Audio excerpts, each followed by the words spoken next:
This week I'd like to talk a bit about behaviour.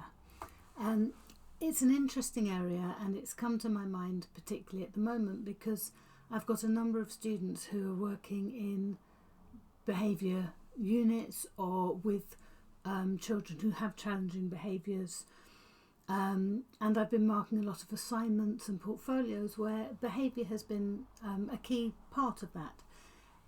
It's a very interesting area because in the most recent Code of Practice, behaviour was removed as an area, a category of need. Instead, it was replaced with social, emotional, mental health. And part of the reason behind that is that there's an understanding that it's not all about the actual behaviour. There's a reason for the behaviour. So the problem is that quite often the behaviour becomes the issue and everything is focused on the behaviour, and the actual learning need gets dropped off somewhere in the back. It just disappears. So it's really important to look beyond the behaviour and work out what is it that we're really trying to look at, what's going on here. Now, Vygotsky, ages and ages ago, did a whole study where he looked at the idea that what ends up happening is if you don't address the actual learning needs of the child, what will then happen is something else will develop. There'll be this secondary need, but the secondary need ends up overtaking the primary need. And instead of looking at the real needs that that child has, we end up focusing purely on this other aspect, in this case the behaviour, and not looking at what's causing it and looking at the real needs that should be addressed. So that's where this is all coming from. So what we need a few things. We need trust and we need understanding. So it's important that our pupils, our children, trust us. And that's not always easy. If we go back to what I've talked about before, which is the child's lived experiences, it may be that there hasn't been an adult that they can trust in their life so far. So building that trust is going to be harder. So we need to work harder at it. It becomes more important if they're not used to trust. It's not less important, it's more important. It also isn't something that's going to happen overnight. You know, you have a good conversation doesn't mean that suddenly you have trust. It has to be developed over time. And time is something that we don't always have enough of as teachers, but it's something we do need to take. We need to take that time, give that time to our students, and take that time to allow something to work. Don't just assume. Also, if something works once, it doesn't mean it will work again. The other thing about time is that we don't address the behaviour in the moment, as in the cause, what's going on, the whole detail stuff. We obviously address the behaviour. We need to make sure that our children are safe, that the child who's exhibiting the behaviour is safe, but also everybody else in our care is safe. So that does need addressing. But the causes behind the behaviour need to be addressed when behaviour isn't an issue. So we need to have time, we need to have strategies, and there's so much out there.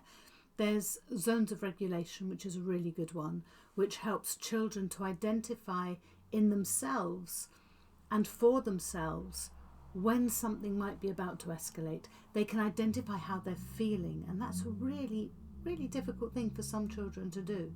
And sometimes it can be difficult because they have speech, language and communication needs. Sometimes it can be difficult because they have something like autism that makes it harder for them to not just regulate their emotions, but to recognise their emotions and recognise the emotions of others, which can be really important, a big part of this. So we need time when behaviour isn't up here to look at what's been going on. I had something years ago with one of my students who used to call it, it was like a temperature control thing. He used to sort of do an angry meter, as it were. I can't remember what he called it now. Stressometer, that was it, stressometer. And he would look at how he was feeling and he would plot it like a graph almost.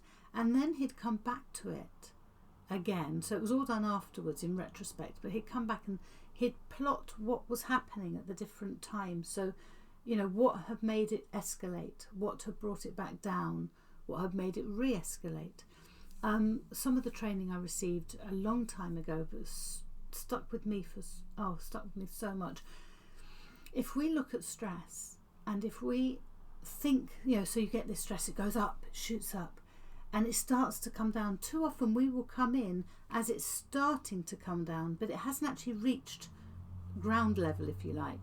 So what happens is you've got stress, it's shot up, it starts to come down, we come in here, and then something happens that sparks it back up, so it goes even higher because its starting point was higher than it was the first time. So we have to give time. It's what I was saying before.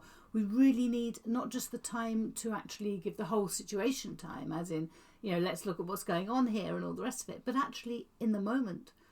We too often say, oh, they've calmed down now, let's just go back to class or whatever. And they haven't actually come right down. They've started that descent, if you like. They've started to calm, to de-stress, but not enough to go back into a situation that might make it escalate. What if the situation is a sensory need? What if that classroom is just unbearable? And we've seen them begin to calm down, so we put them back into that unbearable situation. It's something we all do. We've all done it.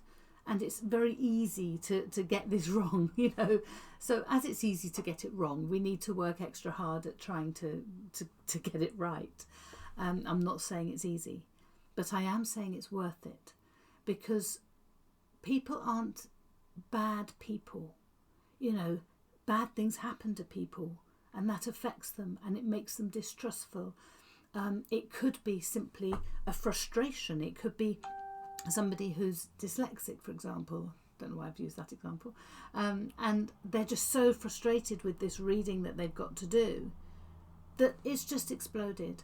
Or it could be a cover-up. The behaviour might cover up something they haven't understood. Somebody who's maybe got dyscalculia and they're struggling with the maths. And so the behaviour is the frustration. If we just focus on that behaviour, we don't get to look at the maths and what's going on there and how we can support that. So it's just really important to get this right. And it can be for so many reasons. We have children who present with behaviours that we don't want to see in class, but we expect everything to be the same for everyone, but we're not all the same. There's a big thing in schools where it's very much hierarchical, very much this power that there's these adults who know and the pupils who get done to. Well, no, it's actually a joint process. Children are a part of their education. It's not done to them. They are involved in it. They are really importantly involved. There's been lots of, there's been legislation and inquiries that support this. You've got the Lamb inquiry, which is now, it's now 11 years old, but it's still just as important, if not more so.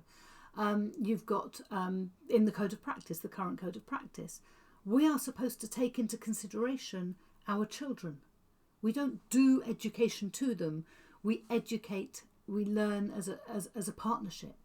Well, if it's going to be a partnership, we have to trust our children and help them to trust us. We have to invest in our children. We have to give them the time and the opportunities to develop and to grow. We have to work with them to find out what it is that is causing the behaviour, so that we can address the cause and not just the behaviour. Also the behaviour policy, it comes into play, right? Or the behaviour policy says this, so we've got to do that. But actually that doesn't take into account necessarily the reason for the behaviour. A child who has ADHD, a child who has autism, a child who has a very, very complex situation at home, a child who has various learning needs, a child who has speech, language and communication needs and therefore hasn't processed the instructions, hasn't processed what they have to do. They might have an auditory processing disorder. There are so many different special needs. I can't list them all here. But we need to know what they are and not ignore them. Behaviour was taken off of the code of practice, not so that it can become a stick to beat the child with. Oh, look, behaviour is an issue, behaviour policy is not a special needs thing. No, behaviour is quite often a reflection of something else. And it's very easy to forget that, but so, so, so important to remember it. And that's what this is about. Thank you.